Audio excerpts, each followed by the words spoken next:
I exhaled sharply as I lowered the revolver from my temple. Today marks the 5th anniversary of Nadia's disappearance.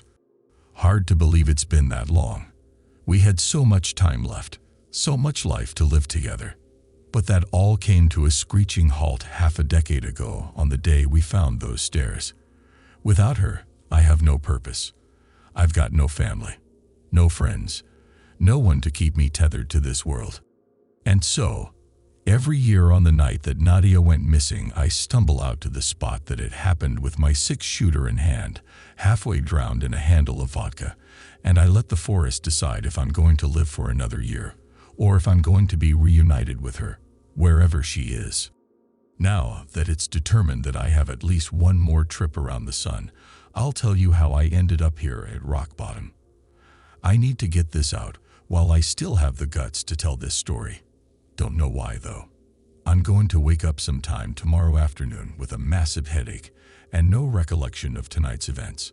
I'd better tell you while I still can.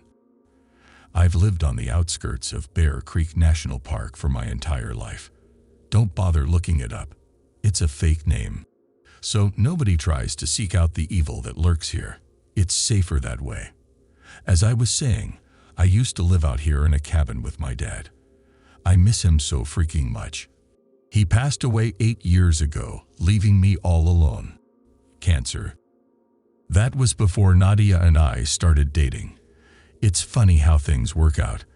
I actually met her at a coffee shop on my way back from visiting Dad's grave. When she approached me and asked if the seat across from me was taken, I was instantly smitten. Her deep blue eyes shimmered like the ocean. Long brown hair cascaded down her shoulders in waves. And that smile.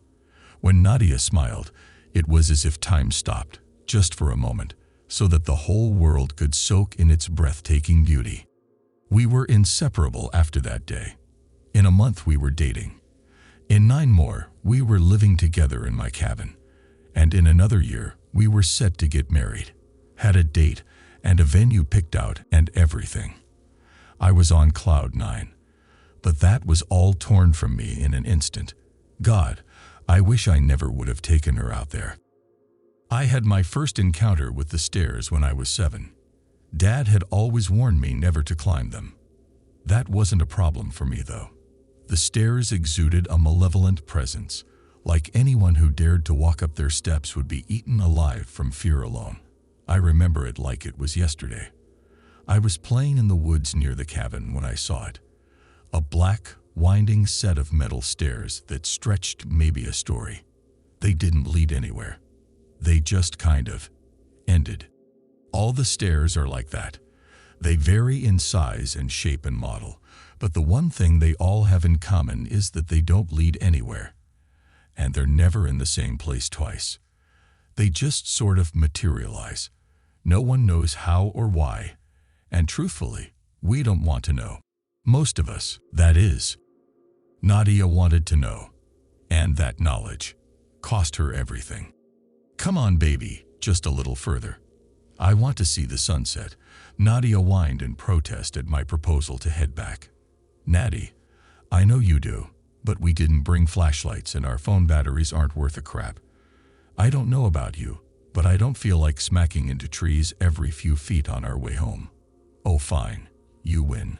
I'll go back this time, but promise me we can come back tomorrow, she requested, puffing out her lower lip and gazing up at me with her best puppy dog eyes.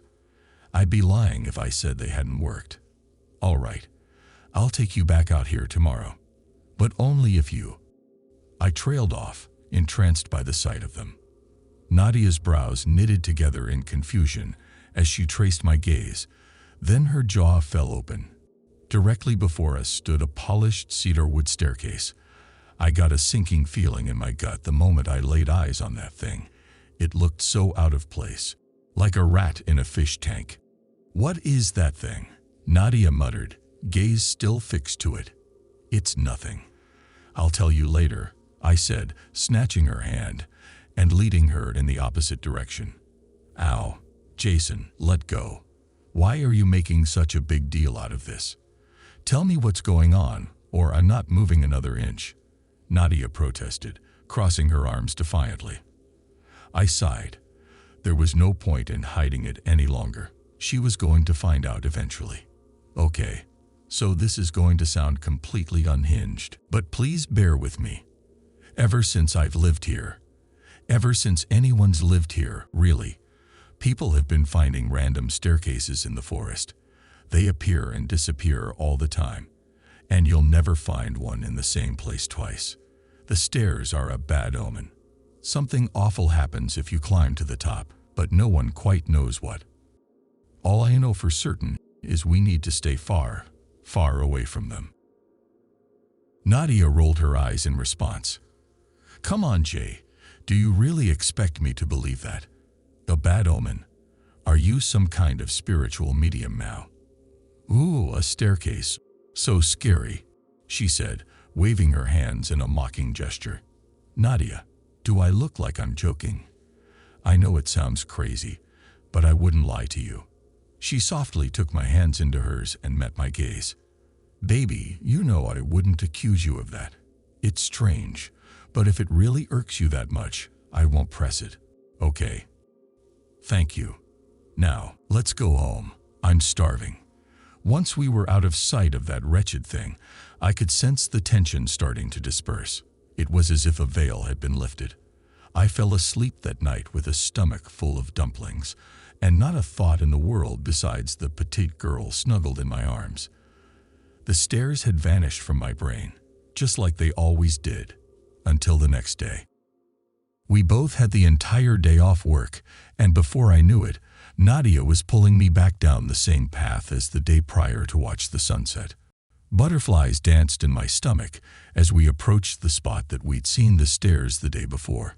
Even so, Nadia noticed it first. Hey, isn't this the same place you pulled me away from yesterday? Those stairs, they're gone. See, I told you they're a bad omen.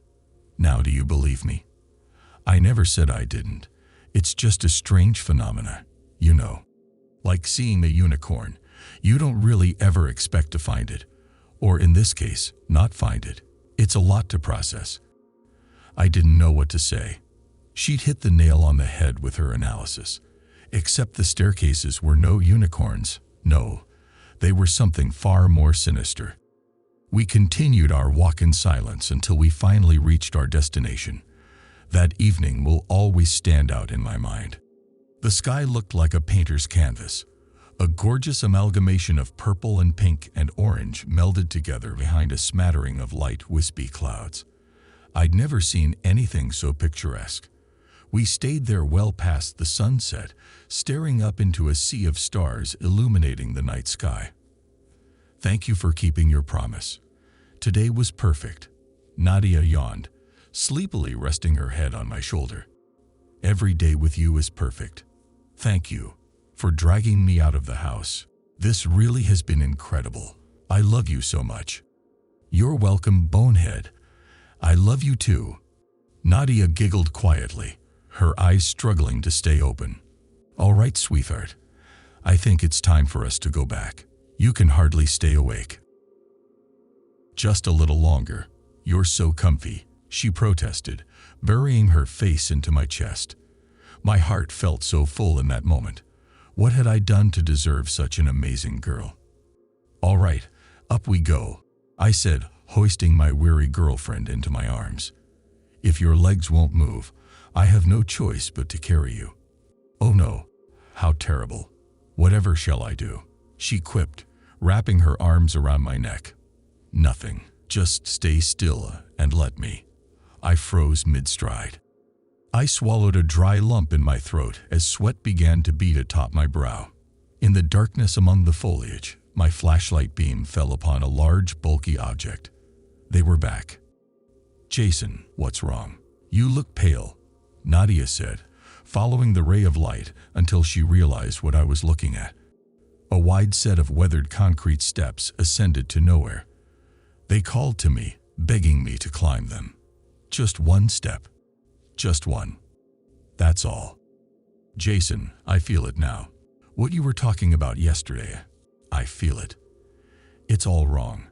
They shouldn't be here, Nadia whimpered, fear jolting across her pupils. Yeah, you're right, I said, ripping my gaze from the awful thing. Just don't look at it.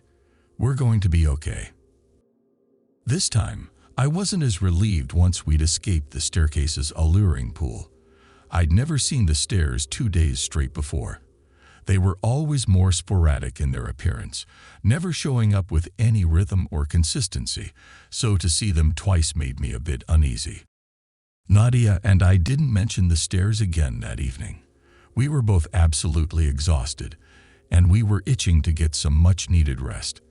I'd be damned if I was going to let a stupid staircase ruin a good night's sleep. Nadia was already snoring when I joined her in bed, and I was out the second my head hit the pillow. If only we could have made it until morning. Maybe then, she'd still be here. I awoke in a pitch-black room. Nadia was missing from her side of the bed. I didn't worry at first. It wasn't abnormal for her to sneak off to the bathroom in the middle of the night every once in a while. I didn't want to drift back off until I had her beside me, though. I waited and waited to no avail. Then, after what felt like an eternity, I finally called out, "Hey babe, are you coming back to bed soon?" I received no response. That was when the panic set in. Nadia would never ignore me like that. I leaped out of bed and beelined for the bathroom. It was empty. My heart began to pound against my ribcage like a jackhammer. Sirens were blaring in my head, telling me that something was wrong, and I felt helpless to silence them. I turned the whole cabin inside out with no results. Nadia was nowhere to be found. Then, amongst all the chaos, an idea flickered in my head. Why hadn't I thought of it sooner? Nadia's phone was missing from the bedside table, but I could track her location on Find My Friends. I fumbled to unlock my own phone and open the app. I had to know that she was okay. I loaded up the app and located Nadia's icon. She was close. The app said that she was only a few hundred feet from the cabin. I threw on a pair of shorts and darted out into the frigid night air. I raced, barefoot, across leaves and rocks and acorns. I didn't have time to grab shoes. Right then, I didn't care if my feet were torn to ribbons, as long as Nadia was okay. I eventually reached the point where her phone should have been. I frantically called it, praying that she would pick up this time. I saw something illuminate amongst the leaves, and not far beyond it, I found who I was searching for. But instead of being overcome with joy upon finding the love of my life, my blood turned to ice. Nadia's face was partially illuminated by the moonlight trickling through the canopy. She was gazing down at me with tears streaming down her cheeks. Below her feet sat a staircase. This time, it was ornate. White glassy marble stairs gleamed even in the darkness, topped off with a pristine red carpet. The stairs looked as if they would lead straight to heaven itself, and that terrified me. Dread crashed over me like a tidal wave as we stared at each other. I wanted to move. I wanted to sprint up to her and sweep her off those godforsaken things. But I couldn't. I was rooted in place, forced to watch as the girl of my dreams ascended the final step. "Jason, please, I don't want to go. I love you and I want to stay with you forever." I had to know. I could feel them calling to me. "Please, don't let them take me." Nadia sobbed uncontrollably, reaching out a hand toward me. I wanted to grab it, to pull her into my arms, to tell her that everything was going to be okay. But I was stuck. I was forced to watch in abject horror as Nadia involuntarily took that one last step to the top. It felt as if time had slowed to a crawl. 1 second I was paralyzed, eyes locked on Nadia and those vile stairs. And the next, I was all alone. Nadia and the staircase had vanished, whisked into the cool night air like they'd never existed at all. The burden of that night will stay with me until the day I die. I wailed. I screamed. I pounded the earth until my fists were bloody and my throat was hoarse. Nadia had been taken from me, right before my very eyes, and I did absolutely nothing. I blamed myself for a long time after that. Hell, I still do. I don't think I'll ever be able to move on. That's my punishment, I suppose. living out a dull, meaningless life, while images of my lost girlfriend run through my head day in and day out. It's why I drink. Strangely enough, I've never seen the stairs again. They're really the only reason that I'm still here. Because maybe if I just give in, maybe if I convince myself to climb that one last looming step, then there might be a chance that I'll be reunited with Nadia. And for me, that's a chance that I have to take.